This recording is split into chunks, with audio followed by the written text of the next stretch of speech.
कहानी को मैं आगे बढ़ाती हूँ। कहानी का आखिरी पड़ाव है ये।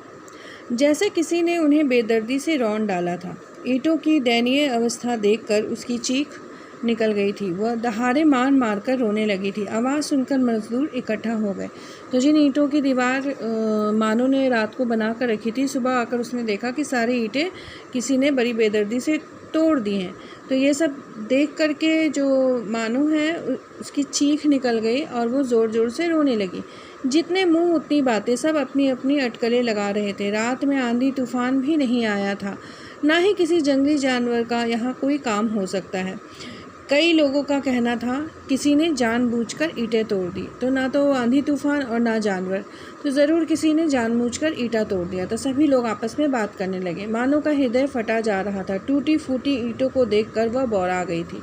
बिल्कुल पागल जैसा कर रही थी वो, जैसे किसी ने उसके पक्की ईंटों के मकान को ही धराशायी कर दिया। तो उसे ऐसा लगा कि जैसे मैंने पक्की ईंटों का घर बनाया और वो किसी ने तोड़ दिया।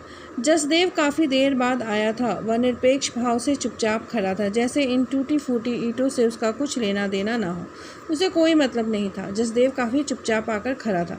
सुखिया भी हो हल्ला सुनकर मोरी का काम छोड़कर आया था। ईंटों की हालत देखकर उसका भी दिल बैठने लगा था। उसकी जैसे हिम्मत टूट गई थी। वह फटी फटी आंखों से ईंट को देख रहा था।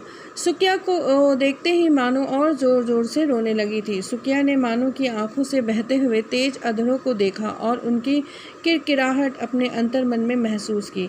सपनों के टूट जाने की आवाज़ उसके कानों को फाड़ रही थी। तो जब सुखिया मोरी का काम कर रहा था, हो हल्ला की आवाज़ सुनकर वह भी दौड़ कर आया कि आखिर क्या बात है, क्यों रोना पिटना हो रहा है। तो जब वो आकर के देखा कि ईंटों की दीवार गिरी हुई है और मानो रोए जा रही है, तो उसे बहुत बुरा लगा। उसने मानो की तरफ देखा तो उसकी आंखों में उसने देखा कि उसके सपने जैसे टूट गए हैं और ऐसा लग रहा था कि आंधी से उड़ी हुई जो धूल की किरकिराहट होती है वह उसके अंतर्मन में उसे महसूस हो रही थी। सपने टूट चुके थे और उसकी आवाज़ उसके कानों को फाड़ रही थी। असगर ठेकेदार ने साफ कह दिया था, टूटी फूटी ईंटें हमारे किस काम की, इनकी मजदूरी हम नहीं देंगे। असगर ठेकेदार ने उनकी रही सही उम्मीदों पर भी पानी फेर दिया। तो ईंटें टूट चुकी थी, इसीलिए उसकी दिहाड़ी जो है वो मानो और सुखिया को नहीं मिलेगी। मानो ने सुखिया की ओर डबडबाई आंखों से देखा। सुखिया के चेहरे पर तूफान में घर टूट जाने की जो पीड़ा है वो छलछला आई थी। ऐसा लग रहा था कि जैसे कोई घर टूट गया हो और घर टूटने का जो दुख है वो सुखिया की आंखों में दिखाई दे रहा था। उसे लगने लगा था कि जैसे तमाम लोग उसके खिलाफ हैं, तरह तरह की बाधाएं उसके सामने खड़ी हो रही हैं। वहाँ रुकना उसके लिए कठिन हो गया था। अब उस भट्टे पर रुक करके काम करना सुखिया के लिए काफ़ी कठिन हो गया था। उसने मानो का हाथ पकड़ा। चल, ये लोग हमारा घर ना बनने देंगे। पक्की ईंटों के मकान का सपना उनकी पकड़ से फिसलकर और दूर चला गया था। तो सुखिया जो है वो मानो के हाथ को पकड़ कर कहता, चलो यहाँ से, ये हमारा घर बनने नहीं देंगे, इसीलिए यहाँ से चलो, हम यहाँ से दूर चले जाएंगे। और उसे समझ में आ गया था कि जो एक पक्की ईंटों का घर है उसका जो सपना उन्होंने देखा है वो अब कहीं ना कहीं बहुत दूर हो गया है। भट्टे से उठते काले धुएं ने आकाश तले काली चादर फैला दी थी। सब कुछ छोड़कर मानो और सुखिया चल पड़े थे, एक खाना बदोश की तरह, बंजारे की तरह, जिन्हें एक घर चाहिए था रहने के लिए। पीछे छूट गए थे कुछ बेतरतीब पल, पसीने के अक्स जो कभी इतिहास नहीं बन सकेंगे। खाना बदोश जिंदगी का एक पड़ाव था यह भट्टा। सुखिया के पीछे पीछे चल पड़ने से पहले मानो ने जसदेव की ओर देखा था। मानो को यकीन था जसदेव उनका साथ देगा, लेकिन जसदेव को चुप देखकर उसका विश्वास टुकड़े टुकड़े हो गया था। मानो सुखिया के साथ जाने लगी तो उसने मुड़ करके एक बार जसदेव को देखा था। उसे लगा कि जसदेव उसके साथ ज़रूर जाएगा, परंतु जसदेव चुपचाप खड़ा था, वो उनके साथ जाना नहीं चाहता था। तो मानो का विश्वास जो था वो टूट गया। मानो के सीने में एक टीस सी उभरी, मतलब तकलीफ सी हुई। सर्द सांस में बदल कर मानो को छलनी कर गई थी। एक दुख उसके मन से उसके सांस में समा गई और वो उसे छलनी कर रही थी। उसके होंठ फड़फड़ाए थे कुछ कहने के लिए, लेकिन शब्द घुटकर रह गए थे। मानो की आंखों से सपने बहुत दूर चले गए थे। उसके होंठ फड़फड़ाए थे, वो कुछ कहना चाहती थी, लेकिन शब्द अंदर ही अंदर रह गए, वो कुछ कह नहीं पाई।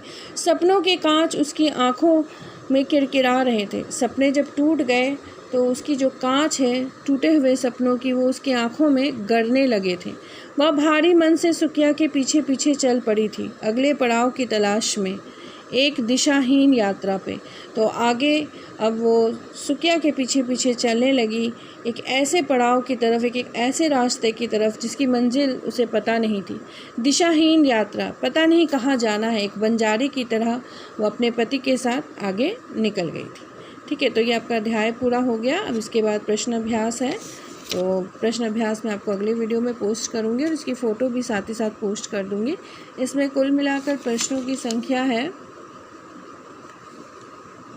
10, क्योंकि इसमें संदर्भ सहित व्याख्या भी है। तो पहला और दूसरा प्रश्न उत्तर मैं आज इस वीडियो में पोस्ट कर देती हूँ, फिर बाकी के प्रश्न उत्तर अगले वीडियो में पोस्ट करूँगी। जसदेव की पिटाई के बाद मज़दूरों का समूचा दिन कैसा बीता? तो जसदेव की पिटाई के बाद मज़दूरों का समूचा दिन भय से, यानी कि डर और दहशत में बीता कि कभी भी सूबे सिंह आके दोबारा मारपीट न कर ले। जसदेव अपनी झोपड़ी में बुखार में पड़ा था। जसदेव को बुखार हो गया था। सुकिया उसके पास बैठा हुआ था। सारे मजदूर डरे हुए थे। उन्हें लग रहा था कि सूबे सिंह किसी भी समय लौटकर आ सकता है और मारपीट भी कर सकता है।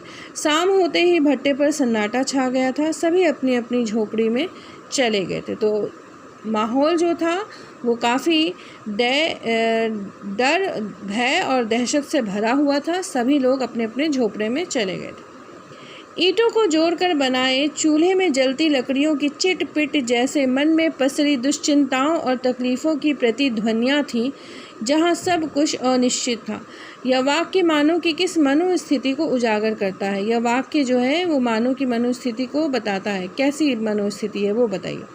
मानो अपने पति सुकिया के साथ गांव छोड़कर भट्टे पे आई थी काम करने के लिए। उन दोनों का सपना है कि वह अपने लिए एक घर बनाए, लेकिन जिन्हें 2 वक्त की रोटी भी ठीक ढंग से नहीं मिलती है, उनका यह सपना पूरा होना तो नामुमकिन था। तो 2 वक्त की रोटी भी जुटा पाना मानो और सुकिया के लिए बहुत मुश्किल था। वो अपना घर कैसे बना सकते थे? यह बिल्कुल नामुमकिन था। इस प्रकार उनका जीवन अनिश्चित और अनियमित था। तो जीवन कैसा था? बिल्कुल अनिश्चित था और अनियमित था। आज काम है, कल काम नहीं है। घर कैसे बनेगा? प्रस्तुत वाक्य मानव की मन स्थिति जो है और भट्टे के जो जीवन में से तालमेल ना बिठा पाने वाली मनोस्थिति जो है उसको उजागर कर रही है। तो मानव की जो मन की स्थिति है वो कैसी है? अनिश्चित, और भट्टे के जीवन से तालमेल ना बिठा पाने वाली मनोस्थिति को उजागर कर रही है। ठीक है।